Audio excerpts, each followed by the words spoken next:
আসসালামু আলাইকুম প্রিয় দর্শক, এতদিন সবাই মনে করতেন যে এই যে এনসিপি আছে, জাতীয় নাগরিক পার্টি, এটা বুঝি সরকার, মানে এই যে অন্তর্বর্তীকালীন সরকার, ডক্টর ইউনূসের সরকার, সেই সরকারেরই আশীর্বাদ পুষ্ট একটা দল, এবং অনেকে একে কিংস পার্টিও বলতেন।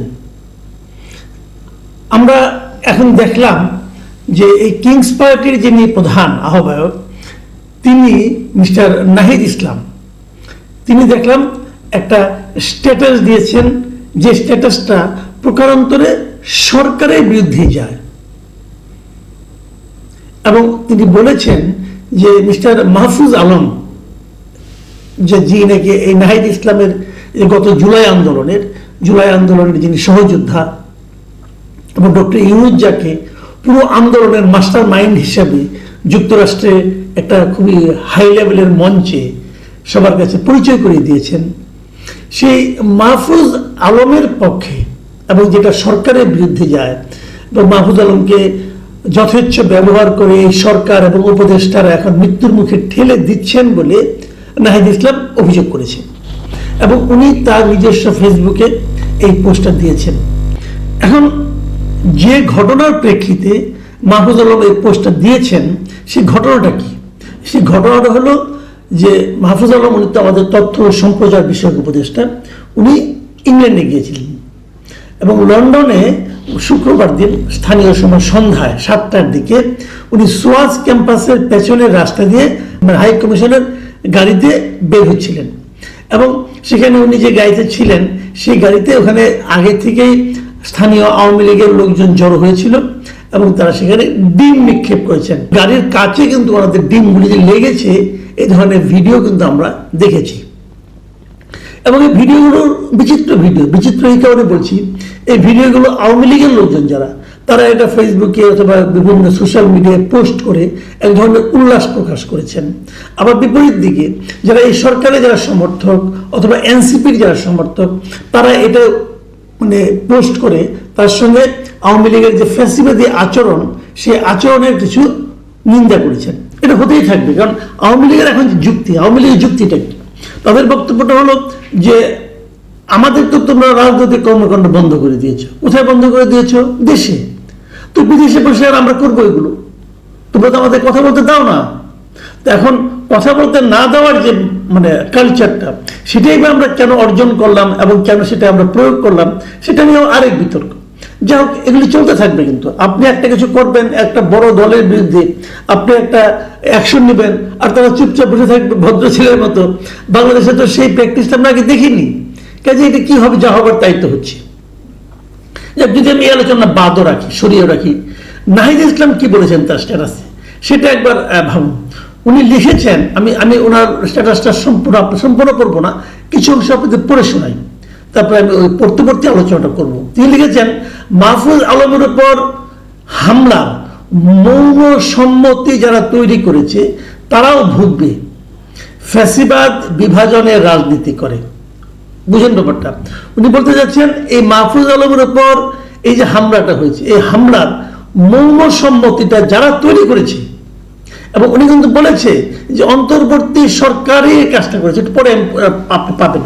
তাহলে অন্তর্বর্তী সরকারের কথা বলা হচ্ছে এবং সরকারের কর্তৃপক্ষ উপদেষ্টার কথা বলা হচ্ছে, বলছে যে তারাও ভুগবে, মানে উপদেষ্টারাও ভুগবে। কিন্তু তারপর বলছে যে ফ্যাসিবাদ বিভাজনের রাজনীতি করে, মানে এই যে বিভাজনের রাজনীতি, এটাকে সে বিভাজনের রাজনীতি হিসেবে অভিহিত করেছে। যে বিভাজনের রাজনীতি কে করছে? এখন ফ্যাসিবাদ করছে। তার মানে এই সরকারে যারা আছে, যারা মাহফুজ আলমের উপর হামলাটাকে মৌন সম্মতি দিয়েছেন, তারা আসলে প্রকারান্তরে ফ্যাসিবাদী। ফ্যাসিবাদের ডেফিনেশনটা কত সহজ হয়ে যাচ্ছে। কিন্তু তার মানে এই নাহিদ ইসলাম প্রকারান্তরে বললেন যে সরকারের মধ্যে যারা উপদেষ্টা হিসেবে আছেন, তাদের মধ্যে অনেকে আছেন যারা নাকি ফ্যাসিবাদের দোসর অথবা নিজেরাই ফ্যাসিবাদী, যে কোনো একটা। শুনুন তারপরে কি বলেছেন। মাহফুজ আলম গণ অভ্যুত্থানের পরে অন্তর্ভুক্তি এবং দায় ও দরদের রাজনীতির কথা বলেছেন, কিন্তু বাংলাদেশ সেই পথে হাঁটে নাই। মানে মাহফুজ আলম যে রাজনীতির কথা বলেছেন, সেই রাজনীতির পথে বাংলাদেশ হাঁটছে না। মানে বাংলাদেশ হাঁটছে না মানে কি? বাংলাদেশে যে বর্তমান দায়িত্বপ্রাপ্ত সরকার আছে সেই সরকার হাঁটছে না। এই সরকারের একসময় পার্ট কিন্তু নাহিদ ইসলাম সাহেব ছিলেন, তখন কি হাঁটতো? নাহিদ ইসলাম সাহেব যতদিন এই সরকারের অংশ ছিলেন ততদিন কি ওনারা এই মাহফুজ আলমের যে আবিষ্কৃত যে দায় ও দরদের রাজনীতি, এই জিনিসটা কি ক্লিয়ার না আমার কাছে, তবুও বলছি দায় ও দরদের রাজনীতির পথে এবং অন্তর্ভুক্তির রাজনীতির পক্ষে ওনারা কি তখন হাঁটতেন? অন্তর্ভুক্তি রাজনীতির পরিবর্তে আমরা তো দেখছি যে বিভক্তি রাজনীতি এখন চলছে। যা হোক, শুনে আরো কি লিখেছেন। উনি লিখেছেন, আমরা দেখতে পাইছি ফ্যাসিবাদ বিরোধিতার নাম করে প্রতিক্রিয়াশীল ও প্রতিশোধের রাজনীতি শুরু করেছে বিভিন্ন গ্রুপ, যা অবশ্যম্ভাবীভাবে ফ্যাসিবাদকে ফিরিয়ে আনবে। নাহিদ ইসলামের এই কথাটার প্রতি আমি সম্পূর্ণ একমত। উনি যেটা বলেছেন যে আমরা এখন কি দেখছি যে ফ্যাসিবাদকে বিরোধিতা করার নাম নিয়ে প্রতিক্রিয়াশীল রাজনীতি হচ্ছে এবং প্রতিশোধের রাজনীতি হচ্ছে। কেন হচ্ছে এই যে প্রতিশোধের রাজনীতি? এর বিরুদ্ধে আপনি এনসিপির আহ্বায়ক, আপনি বলুন আপনার দল কি কি পদক্ষেপ নিয়েছে? প্রতিশোধের রাজনীতি কোনগুলো?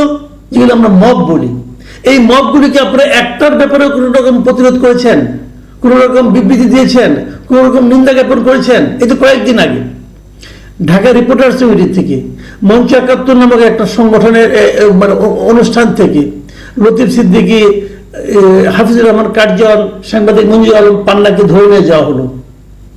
প্রতিবাদ করেছিলেন। এটা কি মবের রাজনীতি না? এবং এটা সরকারই করছে। সরকার একটা মব ক্রিয়েট করে তারপরে তাদেরকে নিয়ে যে 12 ঘন্টা বসিয়ে রেখে নিরাপত্তার নামে তারপরে হামলা করে দিয়েছে। কি বলেছেন আপনারা?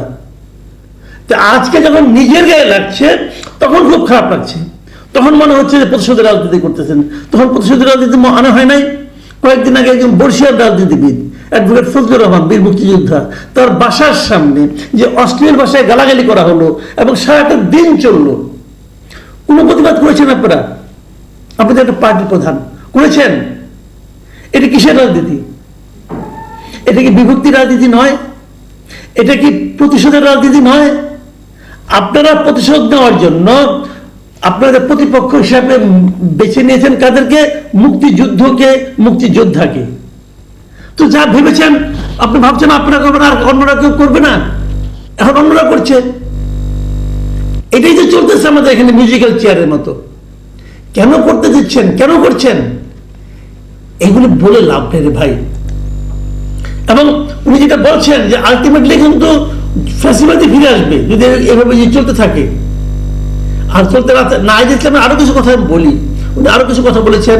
উনি বলেছেন মাহফুজ আলমের উপর হামলার ঘটনায় কোনো বাড়ি অন্তর্বর্তী সরকার কোনো জোর পদক্ষেপ নেয়নি, কোনো শক্ত বার্তা দেয়নি, কোনো উপদেষ্টা বা প্রেস সচিব একটা মন্তব্য কখনো করেনি।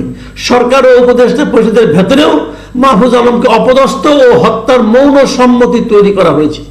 ভাবুন, এই সরকার ও উপদেষ্টারা মাহফুজদের যথেচ্ছ ব্যবহার করে এখন মৃত্যুর মুখে ঠেলে দিচ্ছেন। আমি নাহিদ ইসলামের এই বক্তব্যটাকে খুব সিরিয়াসলি নিচ্ছি। আমি মনে করি এই বক্তব্যের এই যে অভিযোগ, এই অভিযোগের জবাব যে সরকারের যে আত্মসম্মান থাকে, এই সরকারের মধ্যে যদি মিনিমাম ব্যক্তিত্ব থাকে, তাহলে সরকার তার জবাব দিবে। আমার মনে হয় না এই সরকার খুব ভালো জবাব দিতে পারবে। আমি এই যে রিপোর্টটা পড়লাম, এটা আমি নিয়েছি বেসিক্যালি প্রথম আলো, দৈনিক প্রথম আলো থেকে। প্রথম আলোর এই রিপোর্টের নিচে কিছু মন্তব্য আছে, আমি মাত্র দুটো মন্তব্য আপনাদের পড়ে শোনাবো। আমি নিজে খুব একটা মন্তব্য করতে চাই না। দুটো মন্তব্যকে, প্রথম যে মন্তব্যটা নিচ্ছি এটা আজকেই বেলা 1:46 করেছেন আননেমড ইউজার, মানে তার নাম প্রকাশটা করেননি উনি। উনি লিখেছেন, আপনারা দুনিয়ার যেখানেই যাবেন সেখানেই এরকম ধাওয়া খেতে হবে। আপনারা দেশের যে ক্ষতি করেছেন মানুষ ক্ষমা করবে না। বোঝা যাচ্ছে একটা পক্ষের লোক এবং এই সরকারকে তারা পছন্দ করছে না এবং সরকারের পার্ট হিসেবেই তিনি নাহিদ ইসলামকে বিবেচনা করছেন। কাজে আপনারা বলতে নাহিদ ইসলাম এবং সরকার উভয়কে বুঝিয়েছেন। এই যে মন্তব্যটা, এই মন্তব্যের আরেকজন লোক জবাব দিয়েছেন, উনিও আননেমড ইউজার।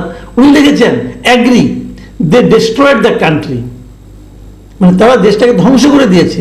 তারপর লিখেছেন BAL মানে Bangladesh did damage and they destroyed. Awami League ক্ষতি করেছিল কিন্তু এরা ধ্বংস করে দিয়েছে। এইটার আবার আরেকজন জবাব দিয়েছেন মিস্টার সৈয়দ। তিনি লিখেছেন, তারা কি হাসিনার চেয়েও দেশের বেশি ক্ষতি করেছেন? খুব ইম্পর্টেন্ট কথা, এটা তুলনামূলক আলোচনা করছেন। আমি আরেকটা মন্তব্য পড়ে আমার আলোচনা শেষ করব। এই মন্তব্যটা লিখেছেন এমডি মাহফুজুর রহমান। তিনি লিখেছেন 10:50 সকালে আজকে, এবং তিনি ইংরেজিতে লিখেছেন যে if you think that etcetera, অনেকগুলো আছে ইংরেজিতে, আমি দিয়ে দিচ্ছি, আপনারা দেখে নেন। যেটা আমি সরলভাবে বাংলা যদি অনুবাদ করি, বাংলায় কি দাঁড়ায়, যে আমরা যদি ভেবে থাকি যে আমরা কোনো রাজনৈতিক দলকে মানুষের মন থেকে মুছে ফেলতে পারবো, তাহলে আগের আমলের তুলনায় ভালোভাবে দেশকে পরিচালনা করতে হবে। আমাদেরকে অবশ্য বর্তমান সরকারের অর্জনগুলোকে মূল্যায়ন করতে হবে। মানুষ এরই মধ্যে বর্তমান সরকারের সাফল্য ও ব্যর্থতাগুলো মূল্যায়ন করা শুরু করে দিয়েছে। বেশিরভাগ মানুষ বর্তমান ও পূর্ববর্তী সরকারের তুলনামূলক মূল্যায়ন করছে এবং বর্তমান সরকার নিয়ে তাদের সন্তুষ্টির মাত্রা অতটা উচ্চ নয়। অর্থ কি হলো ভাই?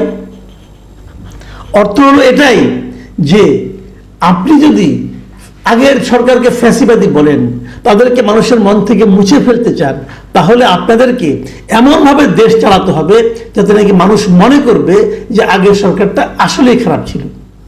যদি আপনি তাদের চেয়ে খারাপভাবে চালান, তাহলে মানুষ মনে করবে আগেরটাই ভালো ছিল। কি করছেন আপনারা?